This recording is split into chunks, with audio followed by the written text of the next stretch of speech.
I thought I would go and have a look at this footage, and what's actually happening is that he's been questioned because of something that's happened with him, so he's got to explain himself in front of these people, and we're going to hear what he says in a minute, and that I find absolutely incredible.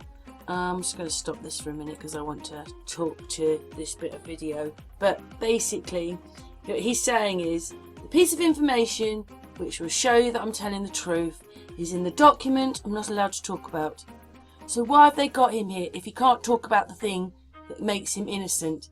I don't think he looks a particularly happy person in this, but I just do not know how they're doing this. Anyway, let's carry on. When I look at this footage, to me it's got the hands and the head thing, and not just that, we all have these glasses. They have this thing about things over there are small and things are here are big, you know, like the little Boris in the middle of the road and then the great big reporter. We all have these glasses. Look at the size of this glass and look at the size of him, right? That glass has to be a small glass because look at the size of him. I don't think that's in the right perspective to him.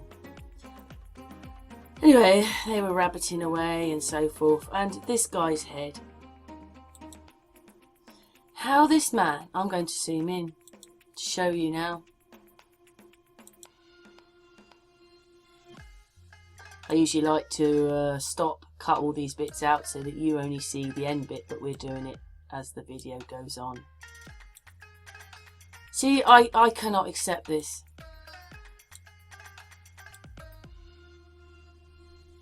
If he was really there, this would not be happening. Look at it. So basically, what this is another set. Look at that, and that line goes up to there. Now, my last boyfriend, who is a narcissist, had a real go at me about things like this, even though he said he was a truther. But if you cannot see these kind of things that they're doing to you, you can't be a truther. There is no politics anymore. These people are acting. So I wonder what eye colour he really has, to be honest, but do you see what I mean? I cannot accept this. He's interfering, his whole head is interfering with the background that's further away. Remember I told you they have this thing. I'm so glad they make mistakes. They can't do hands and they have problems with other things as well. But he is now interfering with the background, which is impossible. So anyway, let's turn it on. Let's put it on. Anyway, so he's rabbiting away, and so we already know that he cannot be sitting in that room and it cannot be happening the way that they're filming it. So what do? They just go to a studio and they'll go, well, when it's going live, the background will be there. You'll be sitting in the Parliament thing, but you're not really. You're just not even together. I don't even know how they do it. Because, you know, there is a few ways that they do it. Anyway, I'm going to stop a minute. There is a few ways that they can do it. They have 10 seconds of this person. They sit on the side. And then the one on the side is then mimicking. It doesn't matter. He doesn't have to have the same voice, nothing. He just says what it is. And whatever they've recorded, then does it. It's going to sound like Trump. Or because someone else is deep faked into them, that's why they're always going to change a little bit. Oh my god, I went to go and see what colour eyes he had. He probably does have dark brown eyes. For a change, he does have the right eyes. But I came across that! Oh my god! I don't see how he was there when we were in lockdown. That's very strange, isn't it? I've never seen that before about him. But then I'm not into politics. Just to explain that this man used to be leader of the Scottish Party. Now it's a lady. I can't remember what her name is because I'm not into it all. But he used to be. And then basically when the UK did not vote for separation from Scotland in that, you know, well, you think you're being given something so you can vote for it, but you're not. Obviously England didn't go for the breakup with Scotland, and then he stepped down, and then the woman won. I can't remember what her name is, she came in and took over. And now he's at this thing. But I just want to show you, I just don't, you know, if all you've got to do is concentrate. I'm going to do it without slowing it down. Just concentrate on his hands when he starts moving his hands. And then you'll realise that his head is too big for his body. His head is stuck in there like, and he's got those hands again. You know, it's like, you know, when someone comes up behind you, you put your hands behind your back and then they put their hands through that loop and then they pretend to be your hands and they're going backwards and forwards and all that. That's what this is like. But look at the shape of his thumb. Look at it all. Look at that. I just don't. Has he got like fangs? I mean, you know, like claws or something. Do his fingers go right? Like, I don't know. I just look at that. Just look at that. That just doesn't look right because they can't do the hands. This glass is too small. There is something written next to him on the wall there. Here, I think. I don't know, but it's, if I zoom in, it'll get too small. But you know, I'm going to play the bit that he's actually saying. His hands don't look right. Just look at his hands. Just follow his hands. And then you wonder whether that head goes on that body. They fit it round, you know, however they do it. And, you know, there's no definition, you know, like if he's got such a heavy chin, then why, I don't know, little collars. See what I mean? Like, I just don't think that body goes on that head. I just don't know how these people do it. Maybe he's realised what a whole horrible mess that he's put into and all the games he's got to play. And there's his iPad. I don't know. Look, I just don't. I know the shadows are there, but I just don't. I don't know. It's horrible, isn't it? This is happening right now. Well, while I was recording this, he's talking. I've just taken it from a little bit that he said. Yeah.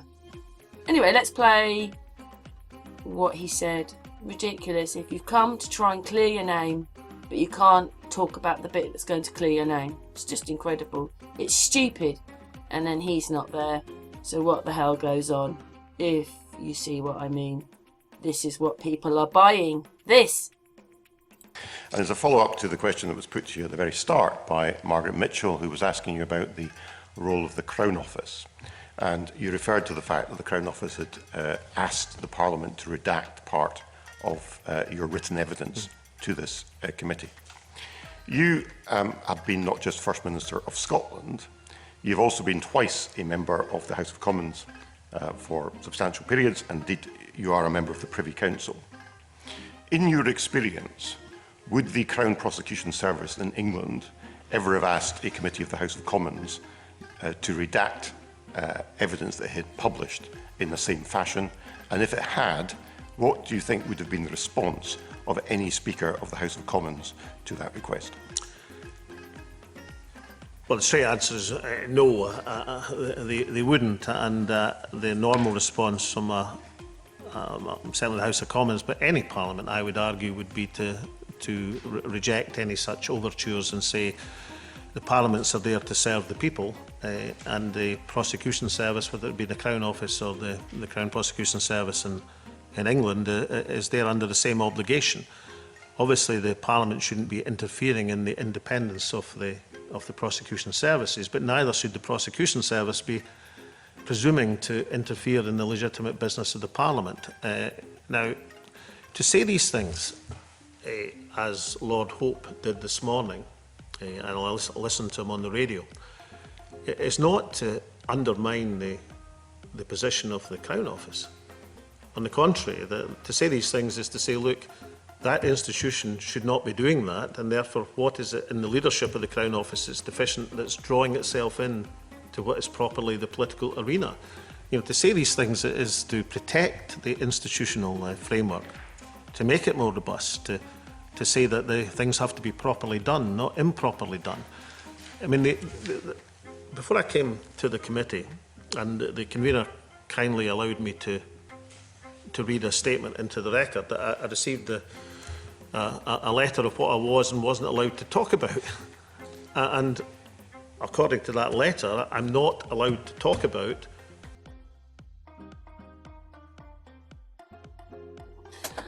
I just spotted this bit. I just had to add it.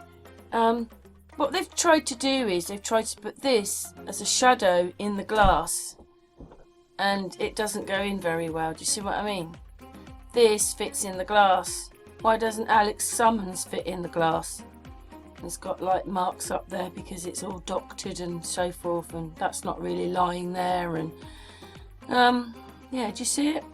Do you see it? Do you see the weird board? Hasn't got the line in it like that's got, but you know, they tried to. There's the pen or whatever down there, and whatever that is. Oh, actually, I don't know what that is. Is it a pen or the side of his supposed to be there? But I'm sorry, you would not get all of that in there. Otherwise, all of this would be in the glass. Do you see how freaky they are with the shadows? It's not right. Because what it was is, when I was out here, I thought, why is there a mark? I thought the glass went in. It's actually this thing, and it can't be. And where's that dark bit on there? There's no dark bit. Do you see what I mean? It's all just crazy. Areas of my written evidence that were submitted in good faith to this committee, which are easily available online in reputable journals for anybody to see, which are wide part of political debate, and are accepted as that. The idea that the only place that can't be discussed is in a parliamentary committee is the direct opposite of what should be true. Parliamentary committees should actually be able to discuss things that cannot be discussed elsewhere because of proper exercise of parliamentary privilege and the duties of members of Parliament. And therefore, it seems to be an extraordinary position, and clearly something is wrong. Whether it's institutional, as Ms Mitchell suggested, or whether it's personnel, as I suggest, is a matter for the Parliament to decide. But clearly it's an intolerable situation and should not be allowed to continue. Okay, thank you. And these are issues we will need to consider in due course and not necessarily for this inquiry, but it's very helpful to have your response. Thank you, Convener. Yes, thank you, Mr Fraser.